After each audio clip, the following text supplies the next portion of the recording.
Hola, hola, ¿qué tal? Bienvenidos a un nuevo video aquí en Moctezuma Clips. Y este video es segunda parte del análisis de la entrevista en el canal Ley Antisectas por parte de Pablo Salum a Carla de la Cuesta. La primera parte está en Narcisismo TV, en el análisis que hizo Edgar, y yo estoy haciendo la segunda parte de este análisis. Que bueno, hablemos un poco de esta entrevista. Creo que fue de las más importantes y de las mejores, yo creo que de mis favoritas que tuvo Carla de la Cuesta, y fue hace un año más o menos, en un tiempo en el que ella no estaba realmente tanto participando en YouTube o dando ningún tipo de entrevistas, pero se dijeron cosas bien importantes, bien interesantes. Ella en ese entonces estaba un poquito no mencionando tanto, pues digamos, el nombre de la cantante, pero sí hablando del caso, ¿no? Y las similitudes también que hay, dándole esta perspectiva del conocimiento que tiene Pablo Salum de sectas, ¿no? Porque sabemos que este caso criminal pues tiene también estas características sectarias en algunas de las ramificaciones del mismo caso, ¿no? Y en la manera y en la estructura en la que se manejaba. Entonces comenzamos en la parte en la que se quedó ese video y continuaremos dando mi opinión y análisis, ¿vale? Y repito, ahora, eventualmente estoy de acuerdo, Pablo, en que puedes juzgar a una mujer con perspectiva de género, pero la tienes que juzgar. Es que no puedes no hacerlo, por piedad de Dios, no puedes no hacerlo. A ver, oye, es que cuando de los 15 a los 18 fui víctima y de los 18 a los 45 fue victimaria. O sea, ¿cómo te explico que algo? O sea, me duele en el alma si esa persona tú la quieres, pero es que entonces si no tendríamos que abrir todas las cárceles y llevarnos todos para la casa, porque todo el mundo, generalmente, incluso los hombres, Pablo, yo he conocido extratantes que tienen unas historias de verdad de terror que dices, si yo hubiera vivido lo que tú viviste, yo hubiera sido algo igual a ti, porque es que no te tocaba casi otra, porque tu contexto fue un desastre. Entonces, si nos vamos a que un día fuiste víctima de diferentes situaciones, pues es muy complicado. Obviamente se entiende, por eso digo, híjole, por lo menos en algún momento tienes que decir la verdad para que por lo menos ahí entendamos que algún día recapacitaste, ¿no? Porque si jamás si siempre acomodas la verdad, si siempre dices, bueno, a ver, si sigues adentro, pues a lo mejor entiendo que sigas diciendo mentiras, pero si ya estás afuera, en algún momento tienes que soltar el cuento de lo que pasó, ¿no? Wow, esta parte súper importante en la cual yo creo que se cae por la borda muchas de las teorías de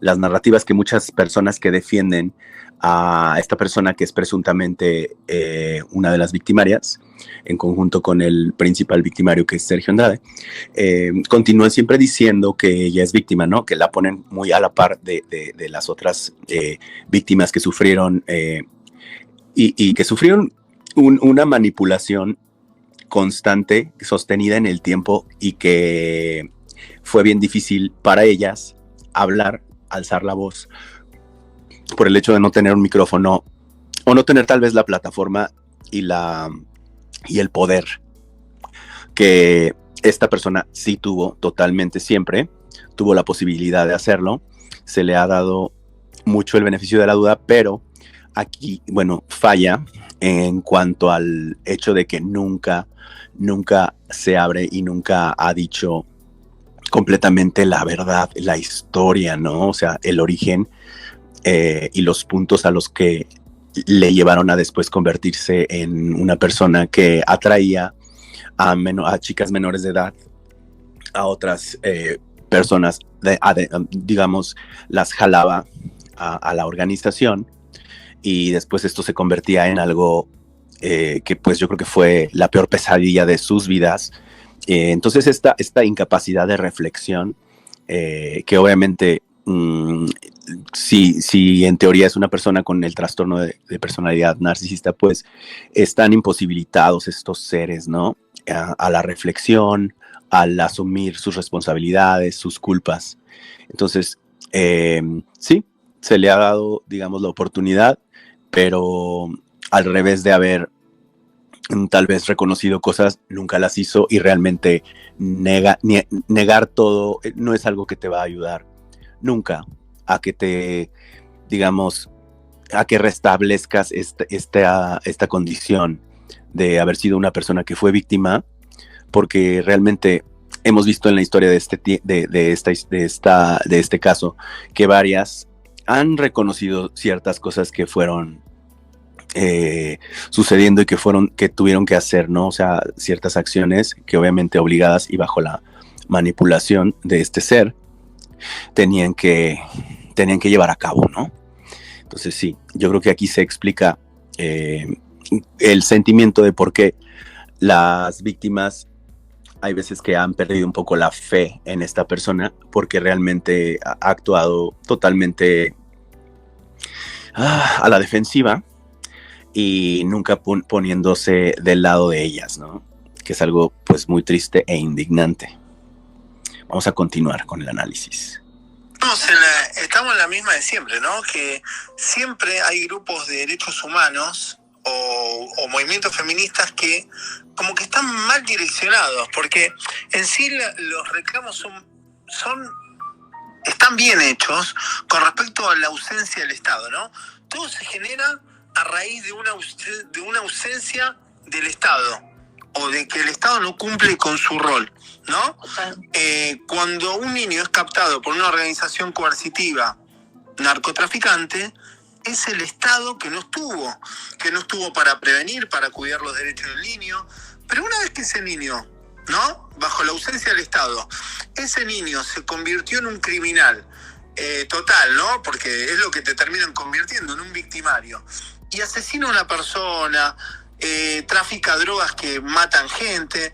¿Qué vas a hacer? ¿Vas a decir, no, ese niño no debe, ese adulto que fue víctima, no debe ir a la cárcel? No, porque el Estado es el responsable. ¿Qué hace? ¿Lo dejás suelto y que siga cometiendo delitos? No. Lamentablemente, hay que ir encarrilado por dos vías distintas. Trabajar en mejorar el Estado, que el Estado esté presente cuidando las infancias, y en la prevención, que estas organizaciones coercitivas no actúen impunemente, ¿no?, captando a la luz del día a personas vulnerables como si nada, y por el otro lado, a tener justicia como se debe, para que no sigan generando víctimas. Es que eso es algo gravísimo, Pablo. Lo que dices es algo importantísimo. Sí, muy, muy importante esta parte porque Pablo pone en perspectiva, pues, al Estado de cualquier, digamos, sociedad, de cualquier país, en este caso el Estado mexicano, está demasiado, él sabe, o sea, él tiene un conocimiento realmente muy profundo de estas organizaciones y del, digamos, el performance que tienen a través del tiempo. Y esto va demasiado alineado a lo que está pasando, que está, digamos, mínimo una decena de víctimas en conjunto con padres e hijos que nacieron a raíz de haber estado ellas victimizadas en esta organización. Están llevando el caso a la Corte Interamericana de Derechos Humanos y muchas de las acciones que la Corte Interamericana de Derechos Humanos muchas veces recomiendan al Estado es esto, ¿no? O sea, tener estrategias, tener tácticas para que hayan mejoras en la sociedad, en las fiscalías, en los gobiernos y en quienes sirven a la justicia, para que estas cosas no se repitan, ¿no? Estrategias también para concientizar, para mejorar el ámbito social de personas que después, o sea, estando vulnerables, caen de cierta manera, digamos, en grupos delictivos y después se convierten, pues, al tiempo, al llegar a su adultez, lamentablemente, pues, también en victimarios y más bien también en personas que ejercen crímenes, ¿no? Y que sí, lamentablemente, las personas se tienen que responsabilizar. Una de las acciones que también muy seguramente la Corte va a recomendar al Estado mexicano, va a hacer esa, ¿no? Que se haga justicia y que se reabra el caso. Entonces estas cosas son demasiado importantes y me gusta mucho la perspectiva que le da Pablo, ¿no? En conjunto con Carla. Por un lado, por ejemplo, aquí en México, no sé en la ley de Argentina, pero aquí en México, por ejemplo, el reclutamiento de menores para actividades delictivas es una forma de explotación que está en la ley de trata. Entonces tú imagínate que hay un niño que es reclutado y después pues queda de mayor cometiendo delitos, como dices, y entonces lo queremos eximir de su responsabilidad porque cuando fue niño era víctima. Y decimos, bueno, pero era víctima a los 15 años, entonces a los 19, 20 siguió matando y a los 21 siguió vendiendo drogas, pero era un niño cuando lo fue de las primeras víctimas del cártel. Dices, bueno, a ver, claro, a lo mejor puedes observar su contexto, que empezó siendo niño, que lo que tú quieras, pero es que, ¿y luego qué? O sea, no puedes olvidarte de todo lo que pasó después. Por otro lado, también esta parte del Estado que para mí es vital, pero el acceso a la justicia, yo digo algo que suena a lo mejor muy cursi, pero que lo digo de todo corazón. Yo digo que las víctimas jurídicas, no estoy hablando de víctimas de que andamos llorando por las calles, de que yo me siento víctima, o sea, jurídicamente hablando, soy una víctima, o sea, no hay de otra, no como mujer ni como persona. Pero yo digo que las víctimas tenemos un hueco en el corazón que solo puede llenarse con verdad y justicia. Wow, esto es demasiado importante porque muchas veces no se entiende, ¿no? O sea, y viniendo de una persona que vivió una historia tan fuerte como es ella, ella nos da esta respuesta que a veces, pues yo creo que ciertas personas, tal vez una minoría de la sociedad, no entiende y cuestiona desde su ignorancia, ¿no? ¿Por qué no dejan esto ya? ¿Por qué no siguen con su vida y lo olvidan y continúan, ¿no? ¿Por qué se empeñan en esta venganza? ¿Por qué quieren hacer daño? ¿Por qué están hablando y al hablar están, digamos, lastimando la carrera de esta persona que es tan talentosa y que ha logrado tanto a lo largo de su carrera, ¿no? Pues mira, esta es la respuesta. O sea, si te pones un poquito en el lugar de las personas que fueron víctimas de algo tan fuerte y tan indignante, puedes más o menos un poco entender, ¿no? El hueco que queda en las personas a las cuales no se les hizo justicia, ¿no? Entonces, a través de los años, imagínate tú el sentimiento que te queda. O sea, yo creo que este tipo de cosas marcan tu vida y no te dejan avanzar en diversos ámbitos que componen la vida de un ser humano, ¿no? Por eso, la verdad es que nos surge esta necesidad de ayudarlas un poquito desde nuestras plataformas a alzar la voz y a que se siga hablando de estos temas tan importantes, porque se pretende sentar un precedente, ¿no? Ayudarlas un poquito,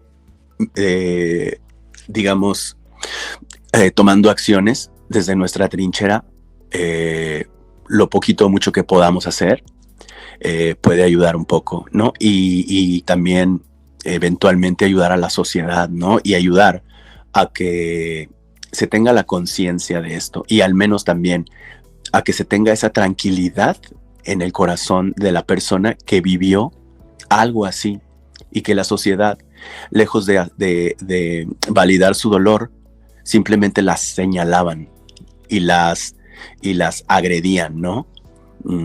La verdad, pues a mí me da mucho orgullo que nunca fui parte digamos, de ese sector de la sociedad que hizo ese tipo de cosas, pero sí, yo creo que aquí es donde muchas personas deberían de reflexionar y pensar, y si lo hicieron, pues tal vez ya no hay marcha atrás, pero cambiar, ¿no?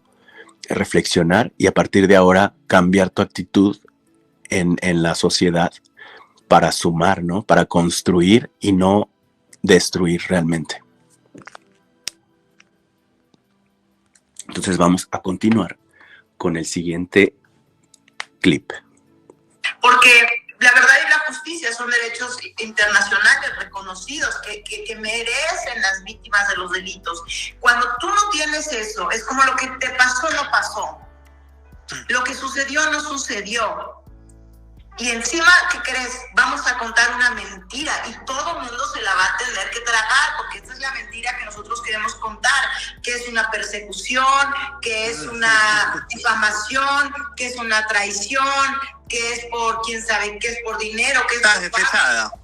cualquier idiotez, ¿no? Que ya sabemos que pasa a cualquier víctima que te rompe el silencio. O sea, esto no es así como que la historia de la pobre Carla. O sea, es que tú sabes que esto le pasa a cualquier víctima que habla, ¿no?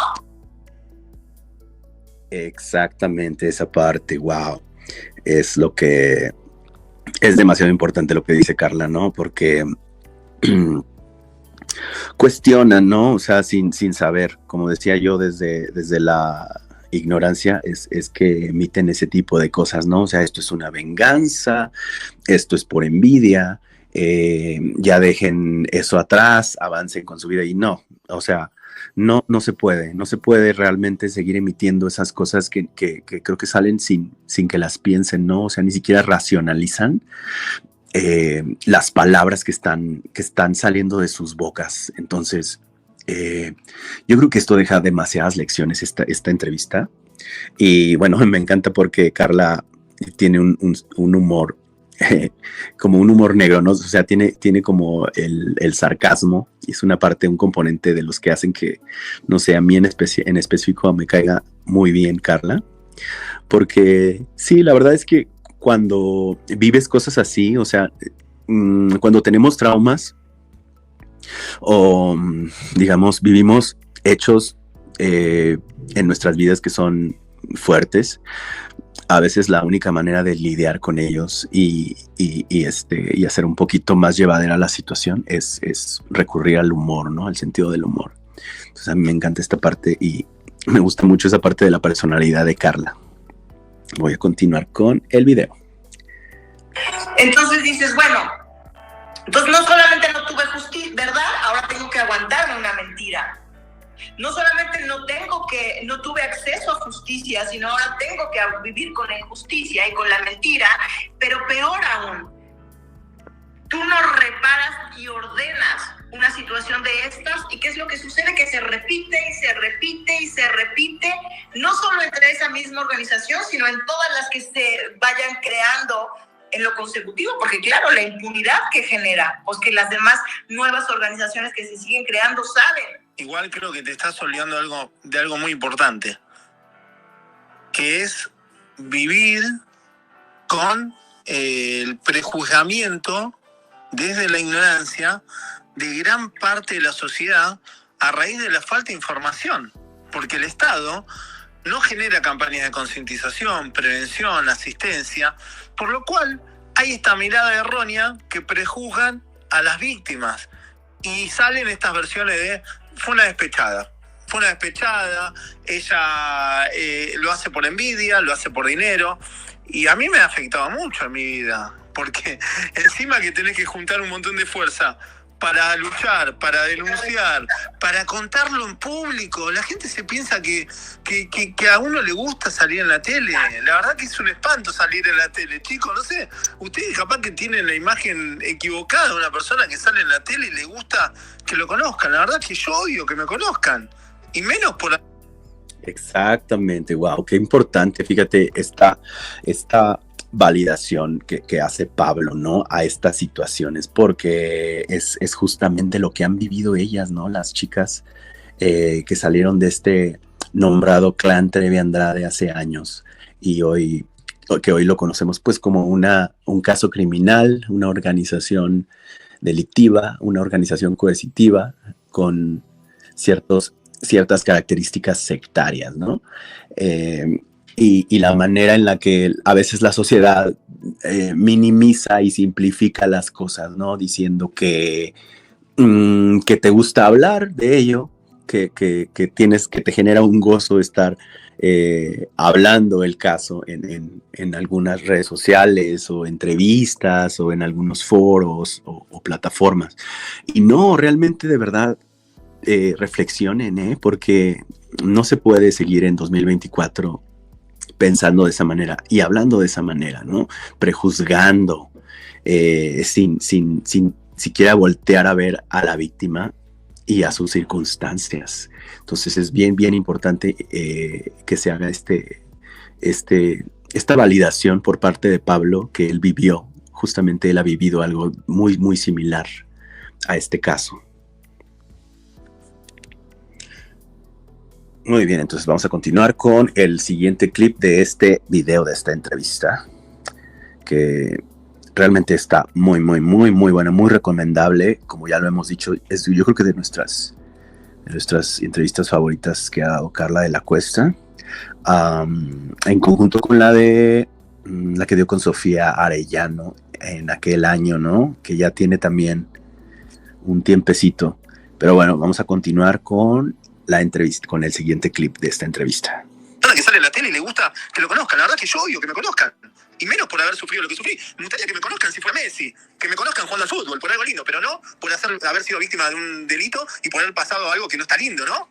Totalmente, Pablo. Es realmente terrible. Me encanta que luego oigo cosas así, ¿no?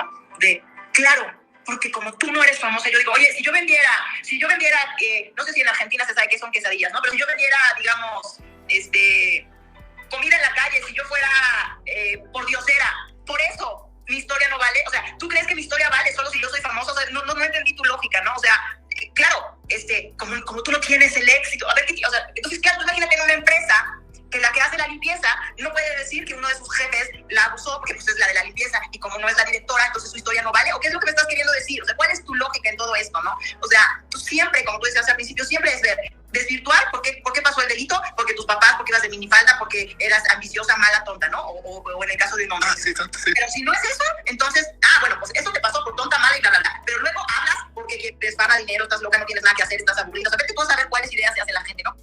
Wow, esta parte, o sea, de verdad, esta parte una vez más nos habla de la manera en la que estas personas, ¿no? Digamos, este sector de la sociedad que yo creo que la mayoría que dicen este tipo de cosas es, pues, gente muy ignorante y también gente que es como muy, muy fanática, ferviente, ciega, o sea, un fanatismo ciego hacia esta cantante, que dicen, o sea, que le tienen envidia, que ellas le tienen envidia, ¿no? O sea, que por ellas, que por ella tragaban, ese tipo de cosas tan horribles que de verdad siempre han dicho todo el tiempo estas personas, pero lo que les falta es validar, o sea, ¿sabes? Lo que nunca hacen es tener esta humanidad de validar el dolor de Carla, ¿no? O sea, de estas víctimas, y simplemente están enfocados en que esta persona pues tiene una carrera, tiene poder, es cantante, es talentosa, es ve tú a saber, ¿no? O sea, bella o lo que sea. Entonces, de verdad, esto es banalizar algo, ¿no?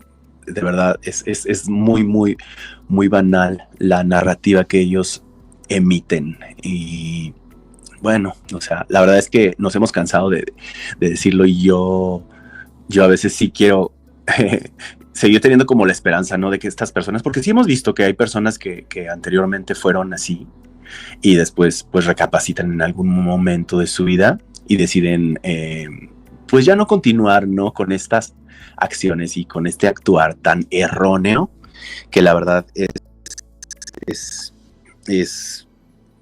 hace mal a la sociedad, ¿no? O sea, porque realmente no piensan que como ellos no viven y ellos están en el privilegio de que no les ha pasado algo así, no se van a topar con algo así, no van a estar con el, digamos, la dimensión de sometimiento y la dimensión de el miedo por la plataforma que tiene ella y el poder a que ellas hablen, ¿no? O sea, a que por muchos años no se hayan animado a decir su verdad, y que hoy está sucediendo y que la verdad estamos muy, muy, muy felices por eso. Entonces vamos a continuar con lo que sigue de este video. Cuando, como tú dices, es un proceso tan largo, tan difícil, yo te puedo decir que yo creo que en los últimos 20 años ahorita he empezado a dar el 90% de las entrevistas no las acepto, te diré el 99% de las entrevistas no las acepto, y todos los medios aquí en México lo saben, que yo no acepto entrevistas, y eso que ya acepto entrevistas, en los 20 años pasados creo que di una o dos, y todavía se atreve alguien a pensar que es agradable. Como dices, claro, si voy a salir en la tele para hablar de otras cosas, pues qué padre, pero tener que enfrentarme, a ver si a alguien se le ocurre creerme, o sea, dices, no señores, no es así. Pero mira, Pablo, también ha habido cosas maravillosas, porque muchas mujeres principalmente, bueno, creo que no me escriben, creo que solo un hombre me ha escrito, pero muchísimas mujeres me escriben para contarme sus casos, y hemos tratado digo tratado, porque pues no creas que el acceso a la verdad y la justicia ha cambiado mucho en México al menos. Entonces hemos tratado y hemos dado seguimiento a muchísimos casos de muchísimas mujeres que me han escrito de muchas situaciones diferentes, o sea, desde una mujer que tiene problemas de violencia intrafamiliar, otra que tiene que vive abusos sexuales. Fíjate, es muy tremendo, porque hay como un 90% de mujeres de las que yo he percibido, no sé si es la estadística general, que tienen un abuso sexual infantil no trabajado. Carla, siendo tu caso, ¿qué es lo que te hizo darte cuenta de que estabas siendo víctima de un abuso? No, yo sí sabía que estaba siendo víctima de un abuso, o sea, yo traté de escapar infinidad de veces. Lo único que, y además logré escapar algunas veces, pero como yo no tenía ni mis documentos, no tenía ni... Esta parte es bien importante porque Carla habla de el contacto que ha tenido con nuevas víctimas, ¿no? O sea, en todo este camino que ha recorrido ella siendo activista y teniendo su fundación, Alas Abiertas, ha estado en contacto y ha conocido gente a lo largo de todo el mundo, de hecho, que han sido víctimas, ¿no? Y ha entendido su caso, y de hecho... un poquito antes de sacar el libro Toda la Luz, y creo que también en una parte del libro donde ella habla un poco de ella, como el preámbulo, menciona que su caso era algo a lo que a veces le daba miedo abrirse y llegar y digamos, implementar algo o digamos, emprender algún proyecto que tuviera que ver con esto, ¿no? Porque también emprender un proyecto acerca de lo que viviste también es parte de la sanación, ¿no? Eso en conjunto con buscar justicia, ¿no? Hoy están pasando cosas súper ejemplares con este grupo de chicas que vivieron algo tan lamentable en Latinoamérica. Esa parte también, y la parte donde ella habla de que ella sí intentó escaparse muchas veces, ¿no?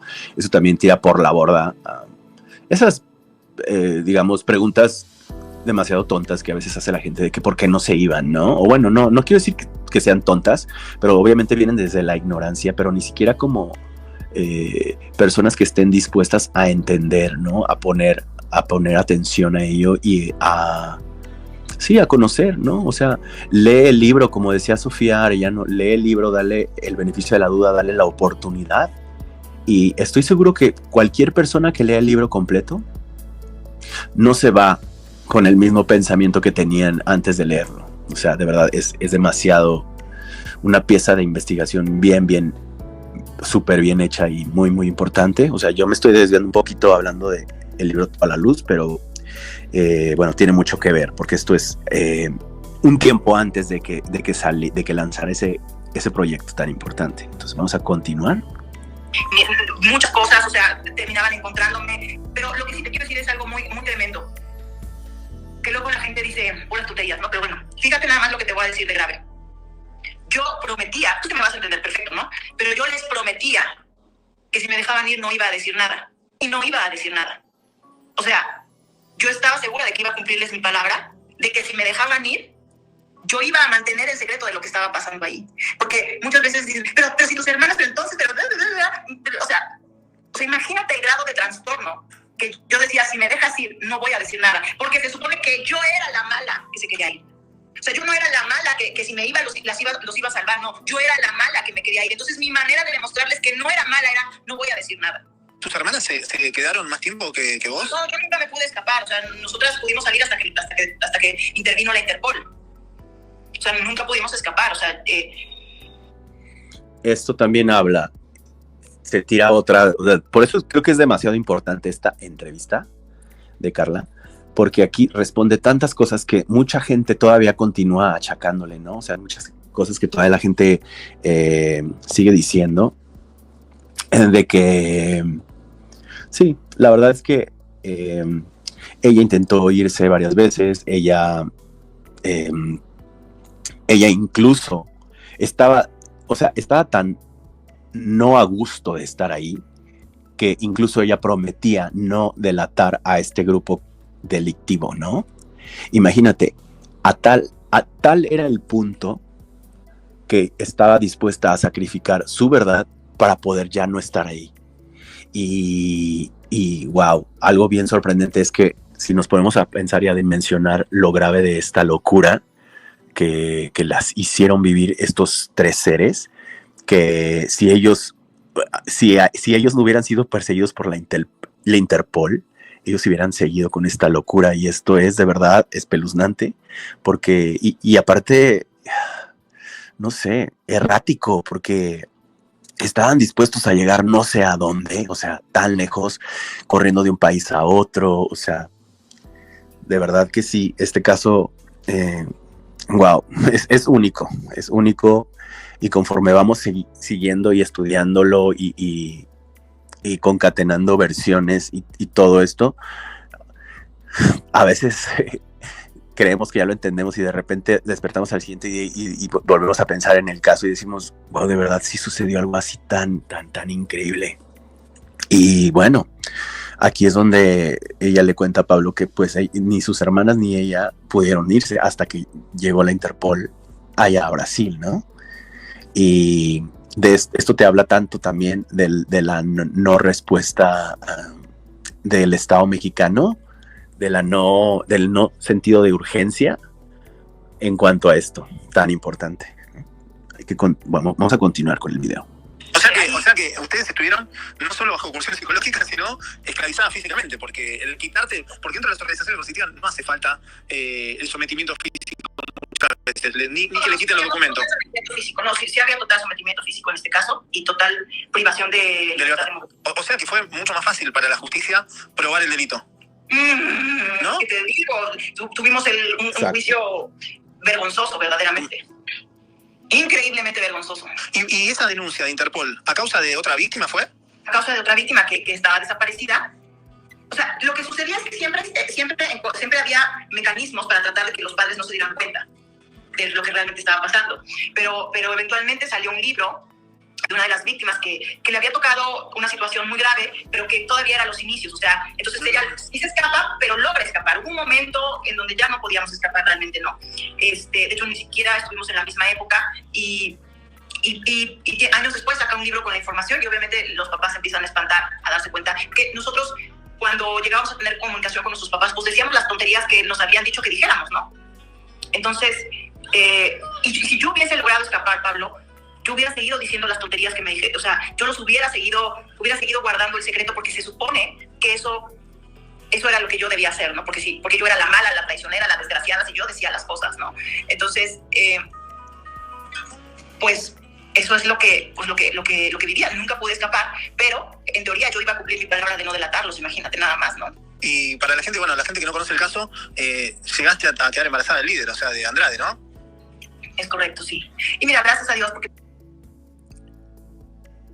hermosa, tengo una hija súper hermosa, súper talentosa, súper bella, que obviamente todos los primeros años, porque ella estaba recién nacida cuando yo tuve la oportunidad de regresar a mi casa. Bueno, claro, por un lado tú dirías, uy, qué padre, pues sí, qué padre, porque pude regresar a mi casa y ya era libre, pero en realidad no sabía que me esperaban otros 20 años de verdadero terror, pero ahora ante unos nuevos victimarios que era la sociedad, que eran los medios de comunicación y que era el Estado mexicano, ¿no? ¿Y tu hija cómo pudo sobrellevar todo esto al tener...? Sí, fíjate, bien importante esa parte, porque solamente porque, digo, sucede este hecho importante, que es el libro de Aline Hernández, La Gloria por el Infierno, fue algo de lo que animó un poquito a, digamos, al país, tal vez, y a alertó un poco a los padres también, e hizo ruido, ¿no? Hizo que se supieran las cosas un poquito más y después se moviera lo de la Interpol, ¿no? Pero ahí radica pues la gravedad del asunto y la gravedad de que esta organización coercitiva estaba avalada por Televisa, ¿no? Por esta empresa tan infame que siempre los cobijó, ¿no? O sea, siempre, obviamente, porque obtenían también ellos dividendos, pues simplemente solapaban al tipo y solapaban la carrera, la maquinaria de la carrera de esta cantante, ¿no? Que continuó y que era la infraestructura para estos delitos, ¿no? Para que sucediera todo lo que sucedió realmente. Entonces, si te pones a pensar, puedes más o menos dimensionar las cosas, ¿no? O sea, porque de verdad esto se compone de tantas cosas, de tantos problemas de la sociedad, de tantos vacíos en lo jurídico, de tanta corrupción y de no intención de trabajar y hacer las cosas, y también, pues sí, en teoría, pues de lo que de repente hablamos nosotros, que es trastornos, ¿no? O sea, porque perfectamente embonan en la estructura. Si no, no funciona. La verdad es que por lo menos 3 personas ahí que son victimarios, un victimario y 2 presuntas victimarias que no han sido juzgadas y que tuvo un juicio irrisorio en México, ¿no? Hace 20 años. Entonces vamos a continuar con lo que sigue. Era bebé, pero pues ha vivido, pues primero sus primeros 10, 12 años los vivió cuando su madre estaba sobreviviendo, porque pues obviamente yo regresé a sobrevivir, o sea, yo no era como estoy ahora así de, súper empoderada, ¿verdad? Obviamente, por lo menos 12 años de su vida, pues yo literalmente estaba sobreviviendo, entonces pues como hijo lo sufres también, ¿no? Y después, bueno, pues ha sido parte de su tema, porque pues acá es un tema demasiado público, que obviamente ha causado pues mucho dolor también para ella. Pero bueno, la suerte y la ventaja de todo es que puede haber una madre que por lo menos 20 años después, pero que aprendió a ser fuerte, ¿no? Ante gente que tú siempre que eres víctima, no sé cómo lo sientes, Pablo, pero creo que yo he observado que cuando tú eres víctima, no importa de un caso gigantesco. El papel, fíjate, este papel importante digamos, de las circunstancias en las que salió Carla, ¿no? Y algunas otras también, obviamente, las circunstancias que tenían bebés recién nacidos, con este padre negligente que obviamente, o sea, teniendo la condición de psicópata, pues, y de padre irresponsable y negligente, nunca hubo algo que se hiciera cargo, pero aparte ellas tampoco querían nada que ver ya con él. Esto sí es demasiado algo contundente que lo han dicho, porque al paso del tiempo en algún punto se le llegó a buscar, ¿no? O sea, este tipo buscó a Carla, ¿no? Y bueno, esta es parte de la historia, porque la historia en la que Carla llega sin un peso y a seguir viviendo su vida, ¿no? Pero ya con una bebé bajo el brazo y todo esto, ¿no? O sea, todo un trauma que se tiene que superar y que de verdad, si te pones a pensar en las historias individuales, wow. Yo creo que esto es un caso de tantas afectaciones a una sociedad y a un país. Yo creo que de las cosas más graves que han ocurrido en este país y a nivel Latinoamérica también. Entonces vamos a continuar con el siguiente clip. Por otro lado, para ir terminando, vos, Carla, siempre mencionás a esta persona, ¿no? A la famosa, ¿no? Que era como cabeza, ¿no? Como cabeza del grupo, ¿no? Porque quiero que quede claro en algo, porque hay mucha gente que yo me quedé con la misma bronca que debés tener vos, ¿no? Con esto de que todo se olvida. Pasan 10 años, 20 años, van todos al show, todo se olvidó acá. Y la verdad que hay crímenes terribles que no se tienen que olvidar. Entonces, yo entiendo que vos la tenés a esta persona como una líder. Yo entiendo que dentro de las organizaciones coercitivas se suele captar a personas muy famosas para reclutar víctimas masivamente, ¿no? Se suele suceder. A veces esos famosos no se dan cuenta, otras veces sí. Pero en este caso vos no tenés duda de que esta persona era igual de responsable que Andrade. Mira, yo te voy a decir una cosa. Yo tengo una idea muy clara, porque yo, como te cuento, tengo 11 años con mi fundación tratando víctimas, me hice abogada, soy experta en trata de personas, soy experta en víctimas, sigo estudiando, estoy terminando ahorita un diplomado increíble con sobrevivientes de todo el mundo. Yo tengo una idea perfectamente clara de lo que es, pero bueno, yo creo que lo ideal es que en algún momento encontremos que alguna instancia jurídica pues determine qué es lo que cree. Es muy difícil porque la mayoría de los delitos ya prescribieron y obviamente no tuvimos acceso a verdad y justicia en su momento, de ninguna manera con el juicio que hubo en México, pero bueno, pues mira, te voy a decir algo, Pablo. Cuando tú eres víctima de un delito, tú puedes estar muy confundido, puedes defender a quien te... O sea, yo te puedo decir ahorita, Pablo, mi esposo me pega, pero me pega porque me quiere, porque... Sí, esta parte. Wow. Bueno, o sea, primero que nada, de verdad, un gran saludo a Carla. Es muy admirable la historia de ella y la manera en la que cómo ha recolectado conocimiento, ¿no? O sea, la manera en la que ella ha resignificado pues todo lo que ha hecho, todo lo que vivió. Y fíjate, no todas las personas víctimas llegan a este punto, ¿no? En el que hacen un bien a la sociedad, ¿no? Yo creo que eso también sana un poquito, ¿no? El alma y el corazón, porque le das un significado a lo que viviste. Entonces esa parte es muy, muy bonita. Y bueno, obviamente él pregunta esto. Obviamente ella en estos momentos, en ese momento todavía no nombraba tanto a la cantante. Obviamente porque pues esta persona infringe miedo, ¿no? Ella siempre se la ha vivido a base de demandas y a base de amedrentamiento, pero ella muy, muy campante por la vida, lanzando proyectos revictimizantes como esa serie tan horrible, como ese libro donde nombra a las mujeres de maneras pues innombrables realmente. Entonces es lo indignante, ¿no? Que ni siquiera puedes nombrar, decir el nombre del presunto victimario, ¿no? El que hizo tanto daño y que nunca pidió perdón por ello. Vamos a continuar con lo que sigue. Es el sentimiento de la víctima. Lo que hay que mirar es los hechos. Por eso yo tengo 11 años preparándome para que yo no te venga aquí a dar mi opinión subjetiva de víctima, sino a yo poder mirar objetivamente los hechos jurídicos y decir, a ver, aquí hay ciertos hechos jurídicos que no importa lo que yo crea, no importa si yo lo quiero justificar o yo creo que es injustificable.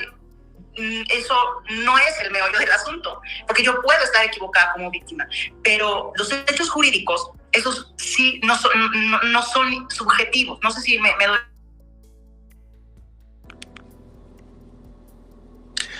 Exactamente esa parte donde ya se explica, ¿no? O sea, que ya cuando tienes el conocimiento jurídico que ella tiene, ya te puedes explicar las cosas, ¿no? Ya puedes darle una lógica jurídica con este conocimiento que, digamos, pues es mundial, ¿no? Ya sabemos que en todas las en las cortes tienen personas que son criminólogos, que ellos muchas veces son quienes determinan como el grado de responsabilidad de los victimarios, ¿no? Y sí, en este caso que ya conocemos demasiada data de lo que pasó, ¿no? A través de los años, ¿no? Con libros, con proyectos audiovisuales. Ya no nos podemos mantener con una venda en los ojos, ¿no? Se sabe y solamente falta pues ver cómo camina este caso en lo jurídico que hoy en día parte va a estar siendo juzgado allá en California porque hubo esta ventana y pues nosotros apoyando 100%, ¿no? Pero también está pasando paralelamente esto de que se llevó a la Corte Interamericana de Derechos Humanos, que es muy, muy importante. Entonces ya no nos podemos mantener ciegos a esto tan grave que pasó. Entonces vamos a continuar con de los últimos clips para seguir el análisis. Entonces, quiero decir, a veces hay víctimas que pueden estar defendiendo lo indefendible. Bueno, justamente en mi caso, varios de los que están procesados, de los que detuvieron, eran amiguitos míos que se convirtió en líder, porque yo cuando estaba ahí dentro era un líder, fui el primer niño en ser captado, por lo cual mis amiguitos eran alumnos míos, y era lógico que si yo no estaba, ellos iban a seguir en esa escala jerárquica y iban a terminar siendo líderes. Y bueno, varios de los que detuvieron eran mis mejores amigos de la infancia, estando dentro de la organización. Y sí, somos enemigos supuestamente. Ay, sí, de verdad es que esta parte bien triste, bien empática, de verdad que Pablo Pablo aporta demasiado en esta entrevista porque él da desde su perspectiva y su experiencia de vida y lo que ha vivido, ¿no? Pero también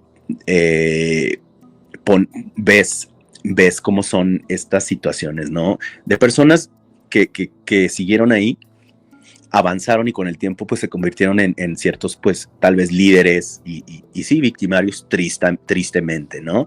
Él lo sabe, él estando desde afuera lo puede ver de una manera objetiva y sí, esto, el que hayan sido personas que comenzaron en las mismas condiciones que tú, no exime que en un futuro hayan continuado y se les tiene que juzgar en determinado momento, ¿no? La ley tiene que ser ciega a otro tipo de cosas. Tal vez puede haber atenuantes, pero no, esto no va a hacer que